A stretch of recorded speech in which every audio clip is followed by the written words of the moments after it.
The air was wrong the moment we stepped onto the grounds of the meatpacking facility. Not just stale or musty. Wrong.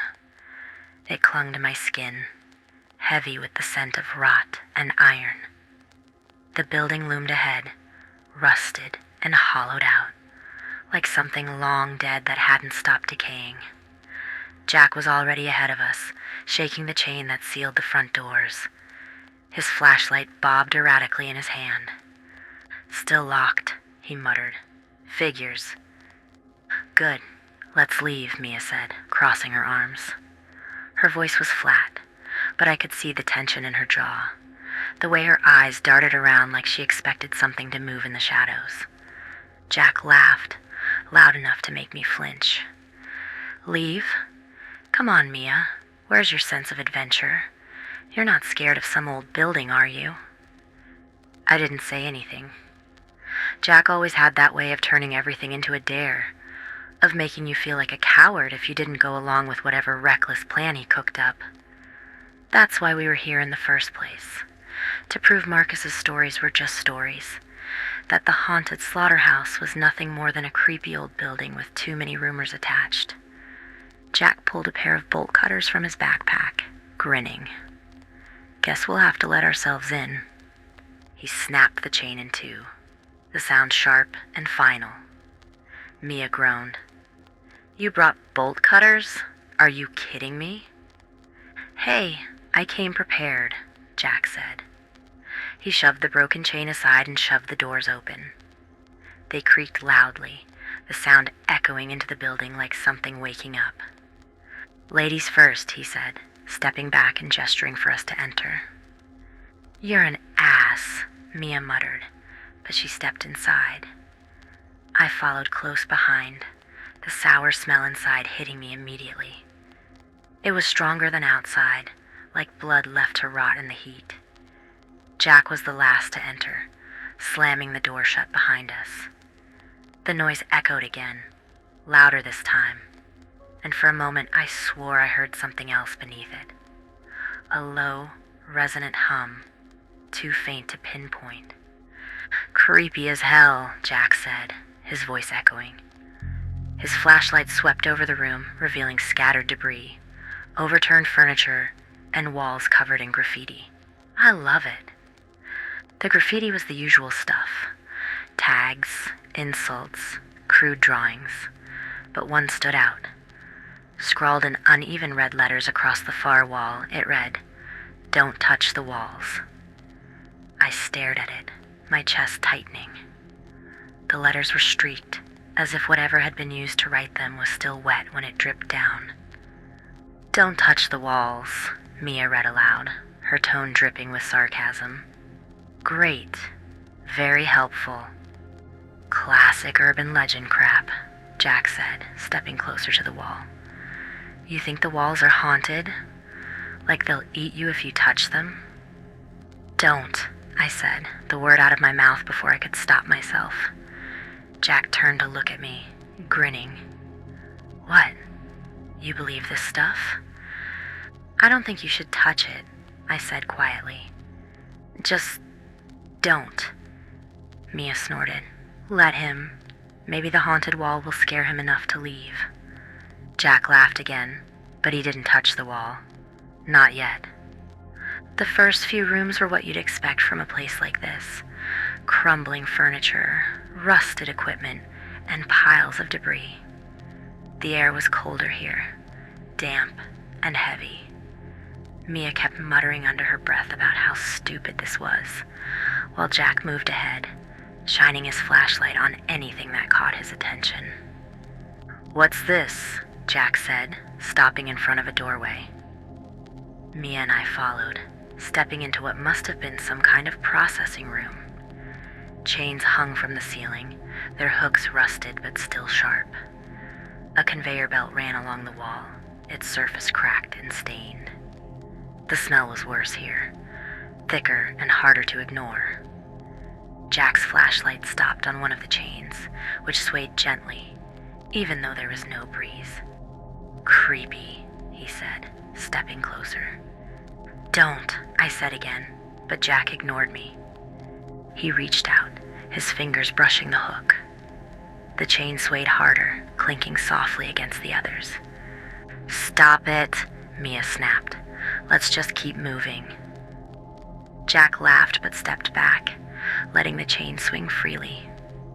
We moved on, deeper into the facility, but the unease followed us. The graffiti grew stranger, more frantic. Words scrawled in shaky letters covered the walls. "Never run down a dead-end hallway. Don't enter the boiler room. Don't touch the meat." Mia stopped in front of one, her flashlight catching the faint red streaks that ran down from the letters. "What the hell is this?" she muttered. "Someone trying way too hard to scare people," Jack said. He kept walking, but I could tell he wasn't as confident as before. His jokes felt thinner, forced. The hallway narrowed as we continued, the walls closer now, almost brushing my shoulders. The smell was overwhelming, thick and sour, coating the back of my throat. My flashlight caught something on the floor up ahead, dark stains leading toward a closed door. Jack reached it first, shoving the door open. "You guys are way too quiet," he said, stepping inside. "Where's the sense of—" He stopped mid-sentence. His flashlight swept the room, revealing row after row of chains hanging from the ceiling. Each one ended in a rusted hook, some empty, others holding slabs of meat. The meat was dark and glistening, dripping slowly onto the floor. "Holy crap," Jack said, stepping forward. "This is—" "Don't touch it," I said, my voice sharper than I meant. Jack turned to look at me, grinning. "You're really paranoid, huh? Relax, it's just meat. Probably fake anyway." He reached out, his fingers brushing the surface of one of the slabs. It twitched. The slab twitched again, harder this time, swinging slightly on its hook. The sound wasn't just the groan of rusted metal. It was wet, sticky, like something being pulled apart. "Jack," I said, my voice low, barely more than a whisper. "Step back." He didn't listen. Of course he didn't. He grabbed the edge of the meat with both hands, twisting it slightly, trying to figure out what had just happened. And then it moved. Not just the slab, but all of them. Every chain in the room creaked as the hooks began to sway. The meat swung violently, jerking against the rusted metal as if something inside it was struggling to get out. A sound filled the air, not the groaning we'd heard before, but something higher, sharper, almost like a scream. "Jack, get back!" Mia shouted, grabbing his arm and yanking him away. He stumbled, nearly dropping his flashlight, his mouth open like he wanted to say something, but no words came out. The chains swung harder now, their movements chaotic, some twisting around each other like they were alive. I took a step back, pulling Mia with me. "We need to go," I said, my voice trembling. Jack was still staring at the meat, his flashlight fixed on one slab in particular. It was moving differently from the others, slow and deliberate, the surface rippling like something was crawling beneath it. Dark fluid dripped from the edges, pooling on the floor in thick, viscous puddles. Then the sound started. At first, it was faint, a low groan like the ones we'd heard in the hallways, but it grew louder, deeper, vibrating through the walls and the floor. The chains swung wildly now, their hooks slicing through the air with sharp, metallic shrieks. Jack turned to look at us, his face pale, his mouth trembling. "What the hell is this?" he whispered. "Run," I said. "We need to run. Now." For once, Jack didn't argue. He bolted for the doorway. Mia and I closed behind. The chains lashed out as we passed, some of them swinging low enough to catch our clothes. I felt one graze my shoulder, the hook's sharp edge slicing through my jacket. The groaning sound followed us, louder now, echoing through the corridors as we ran. We didn't stop until we hit another large room. It was empty, save for a few scattered crates and a rusted conveyor belt that stretched across the far wall. The air was colder here, but the smell was worse. Thicker, heavier, so strong it felt like it was sinking into my skin. Jack leaned against the wall, gasping for breath. Mia collapsed onto one of the crates, her flashlight shaking in her hand. I stayed near the door, my ears straining for any sound that might be following us. "What the hell was that?" Mia demanded, her voice shaking. "What did you do, Jack?" "I didn't do anything," Jack snapped, though his voice lacked its usual confidence. "I just touched it. It's not like that's supposed to make the meat start moving." "Maybe you shouldn't have touched it," I said, raising my voice. Jack glared at me.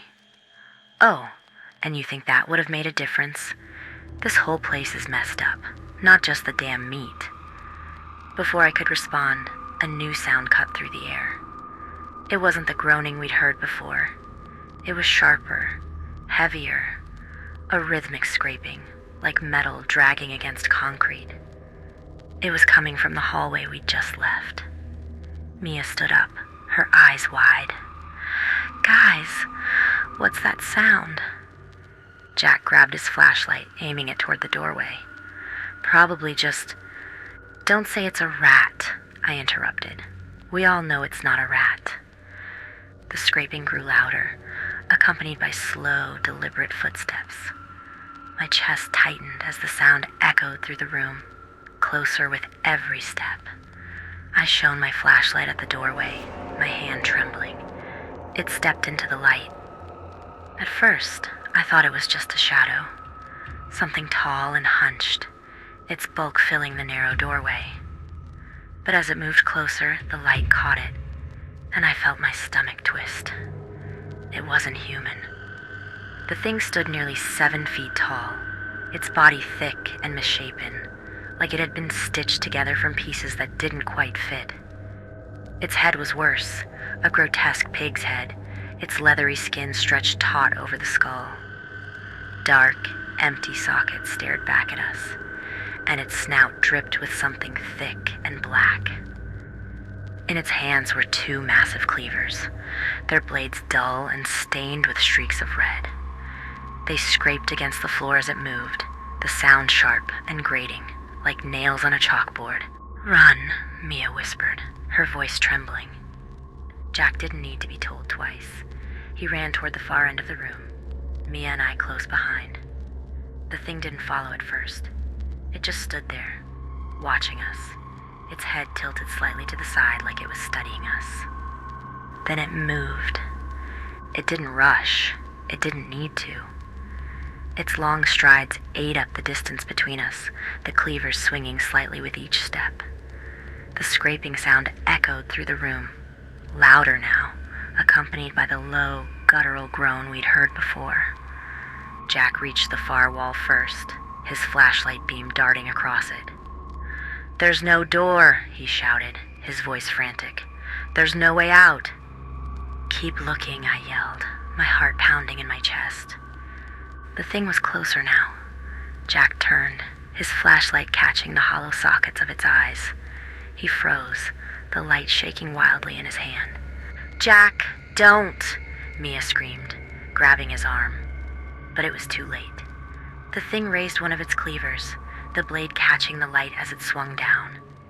Jack's scream was short, cut off by the wet, crunching sound that followed. We ran blindly.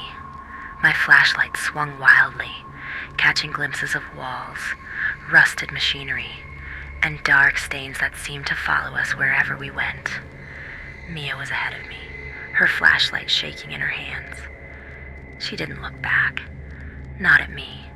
Not at the shadows stretching behind us. I didn't blame her. If I looked back, I wasn't sure I'd be able to keep running. "Here," Mia shouted, her voice hoarse. She stopped suddenly, her flashlight aimed at a door just ahead. It was heavy, reinforced with a metal handle that was almost completely rusted over.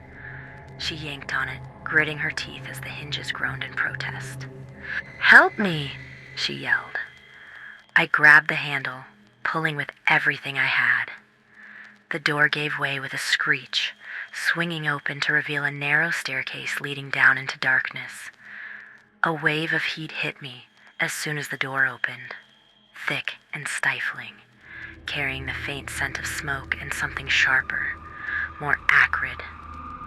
"No," I said, stepping back. "No way. We don't have a choice," Mia snapped, grabbing my arm. "Do you hear it? It's getting closer. We can't go back." Mia didn't wait for my answer. She started down the stairs, her flashlight bouncing with each step. I hesitated for a moment, my legs trembling, before following her. The stairs spiraled downward, the air growing hotter and heavier with every step. My flashlight flickered, the beam dimming as the batteries started to give out. I tapped it against my hand, trying to coax more life out of it, but it didn't help. "Mia," I called, my voice echoing off the narrow walls. "Slow down." She didn't respond. Her footsteps echoed below me, uneven and frantic. The groaning sound was louder here, reverberating through the walls and floor like a living heartbeat. The metallic tang in the air was stronger now, burning the back of my throat.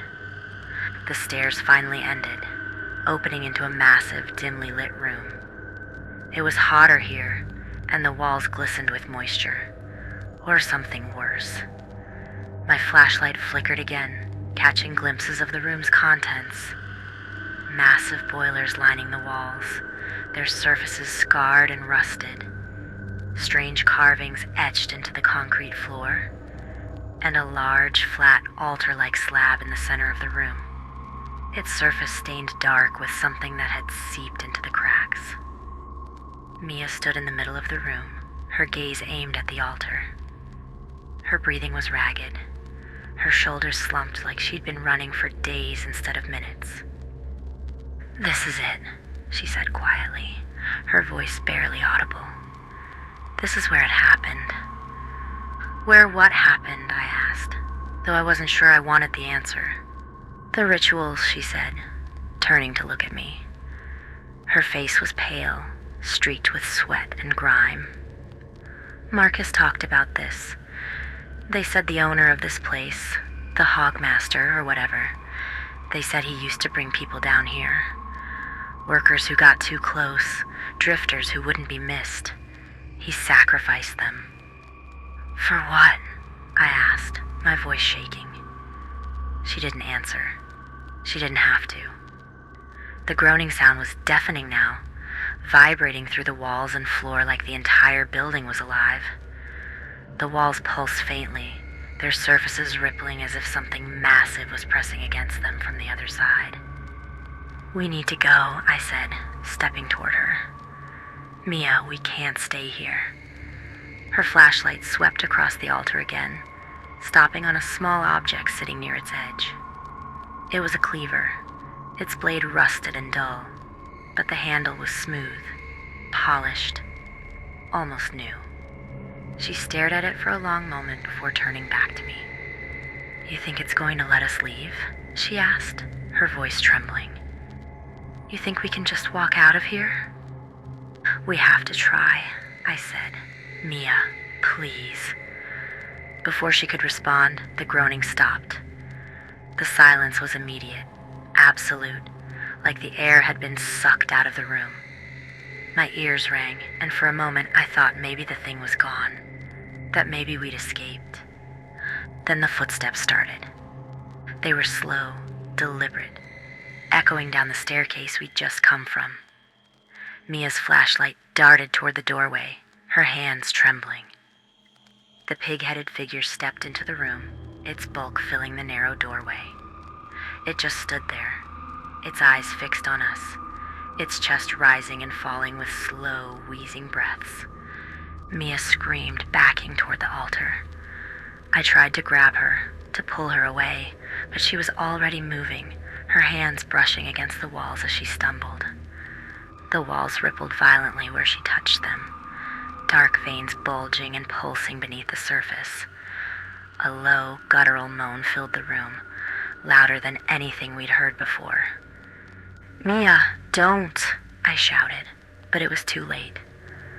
The walls exploded outward, thick, sinewy tendrils lashing out and wrapping around her arms and legs. She screamed, thrashing against them, but they only tightened, pulling her toward the altar. The pig-headed figure didn't move. It just watched as the tendrils dragged her onto the slab. "Mia!" I screamed, my voice breaking, but there was nothing I could do. The tendrils tightened, pulling her down, and the groaning sound grew louder, deeper, until it was the only thing I could hear. The last thing I saw before I turned and ran was her face, twisted in terror as the walls swallowed her whole. The heat, the smell, the groaning, I left it all behind as I ran back up the staircase. The walls pulsed and rippled as I passed, but I didn't dare stop. The sound of Mia's screams echoed in my head, drowning out everything else. The staircase seemed longer than before, twisting and spiraling until I couldn't tell if I was going up or down. My flashlight flickered, then died completely, plunging me into darkness. I gripped the railing, my fingers slick with sweat and grime, and forced myself to keep moving. When I finally reached the top, the door slammed shut behind me with a loud metallic clang. I stumbled into the hallway and collapsed against the wall. I needed to think, to breathe.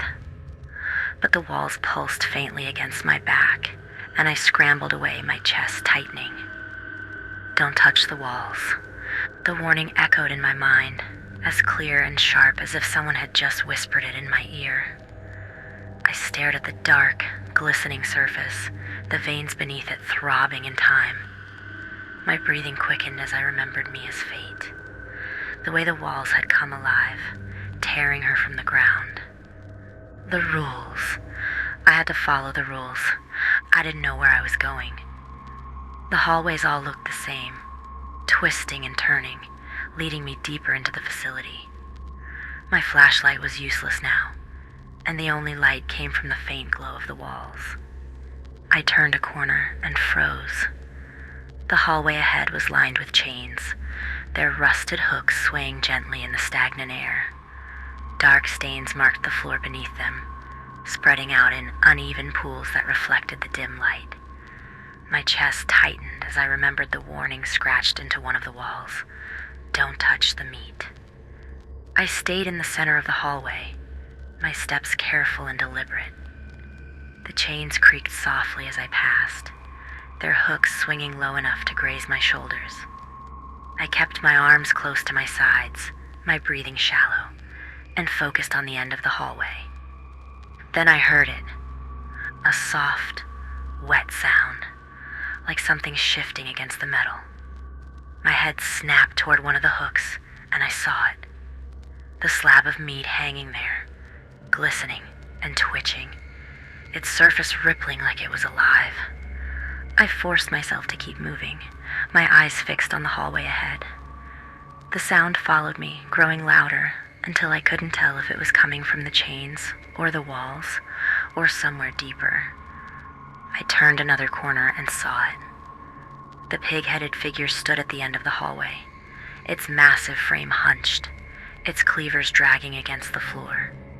Its hollow eyes locked onto me, and for a moment, everything stopped.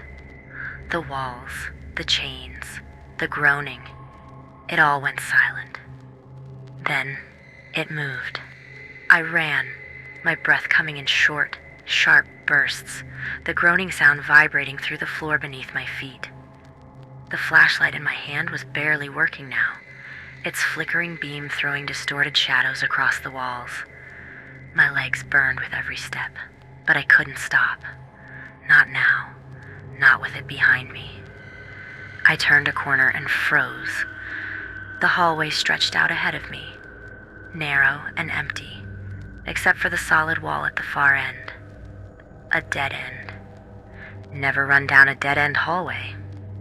The rule hit me like a punch to the gut. I spun around, my chest tightening, as the pig-headed figure stepped into the hallway. I was trapped, and it moved slowly toward me. I backed toward the wall, my heart pounding in my chest. My flashlight died completely, plunging me into darkness.